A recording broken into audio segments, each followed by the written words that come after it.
July 2nd, 2026. USCIS published a 358-page document that the EB-5 industry has been waiting 4 years for. It is called a Notice of Proposed Rulemaking, an NPRM, and it is the most comprehensive regulatory overhaul of the EB-5 program in years. Now, before anything else, one important clarification. This is not yet law. Nothing in this proposal changes the rules for petitions filed today. But here is why it matters right now. This document tells you exactly where USCIS is heading. It signals what the final rules will look like, and several provisions, if finalized as written, will fundamentally reshape how EB-5 projects are structured and how investors are protected. You need to understand this now, not after it becomes final. I'm Mr. EB-5. Welcome to EB-5 Gyan. Let's break it down. Change 1. Bridge financing.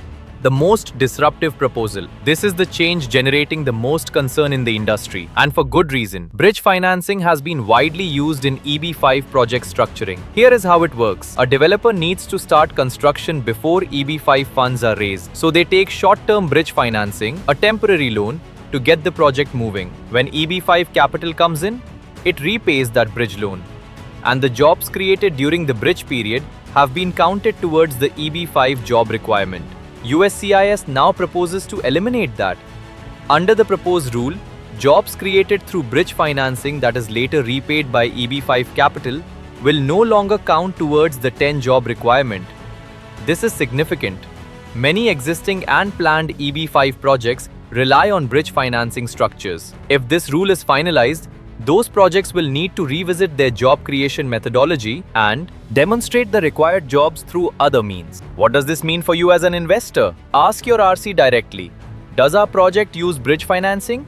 And if so, how would this proposed change affect our job creation count? The good news, USCIS has specifically invited public comments on less restrictive alternatives. The final rule may be softened, but plan as though it will not be. Current filings filed today are still governed by existing policy, which is another reason why filing before September 30th, 2026 is so important. Change 2.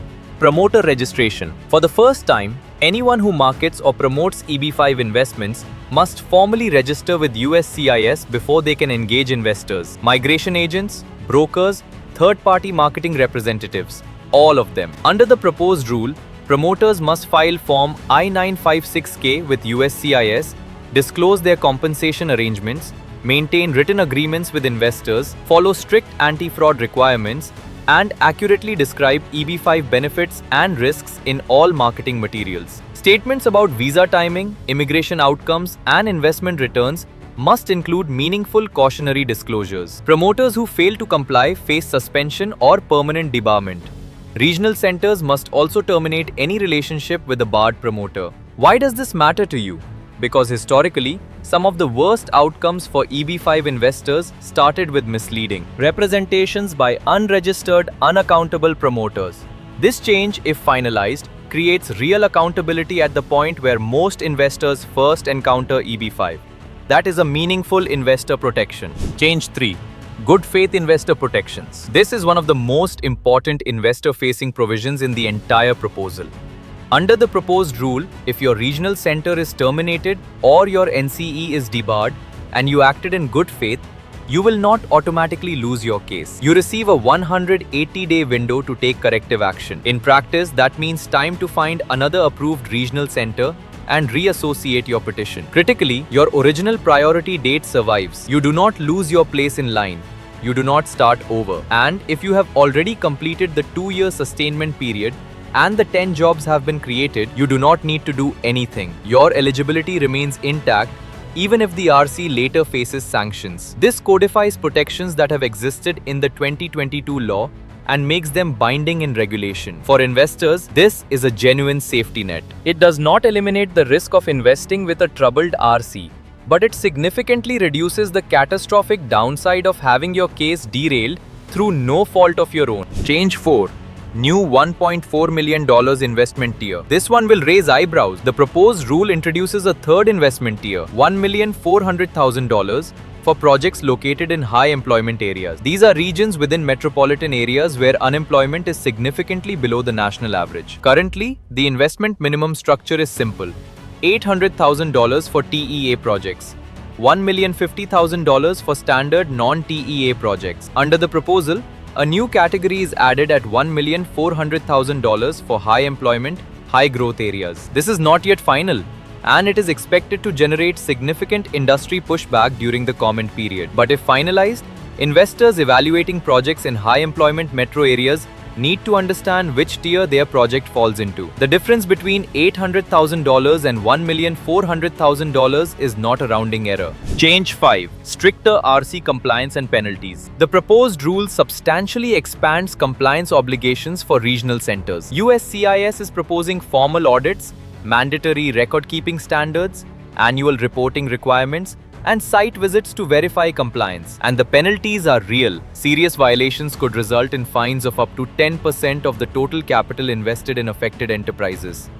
For a project with $100 million in EB-5 capital, that is a $10 million penalty exposure. USCIS also proposes a graduated enforcement system ranging from written warnings to suspension to permanent debarment of individuals and organizations. For investors, this is unambiguously positive. A more heavily regulated RC environment means less room for the kind of compliance failures and misconduct that have caused problems in the past. For smaller regional centers, the compliance cost burden will be significant. Industry.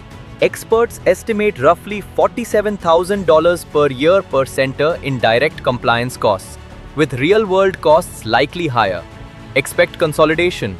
Smaller RCs without the infrastructure to meet these requirements may exit the market. Change 6.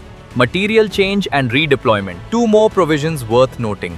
On material change, the proposed rule introduces new flexibility for investors whose projects undergo significant changes after the I-526E is filed. Under current policy, material changes can jeopardize a petition. The new proposals create pathways for investors to retain eligibility despite changed circumstances, a meaningful improvement for investors in long-running projects. On redeployment, the rules get tighter. When EB-5 capital is repaid by a project but a visa is not yet available, that capital must be redeployed to maintain the at-risk requirement. Under the proposed rule, redeployed capital must generally be reinvested within 3 months. For investors in the backlog, particularly from oversubscribed countries, this 3-month window is a significant operational constraint for the RC managing your funds. Ask your RC how they plan to handle redeployment under this tighter timeline. And one more, cryptocurrency as EB-5 capital. One provision that caught the industry by surprise. The proposed rule confirms that digital assets, cryptocurrency, may serve as a lawful source of EB-5 investment funds, provided you can fully document the lawful origin and complete transfer history of those assets. USCIS is not creating cryptocurrency-specific rules yet, but they are inviting public comment on whether dedicated regulations are needed. For investors who have significant crypto holdings, this opens a legitimate path that previously sat in regulatory gray. Documentation requirements will be rigorous, but the door is now officially open. What you should do right now? Let me bring it all together. The NPRM is not yet final. Nothing in it changes today's rules. Current petitions are governed by existing law and policy. But here is what this document tells you. The EB-5 program is heading towards a more regulated, more transparent, and more investor-protected environment.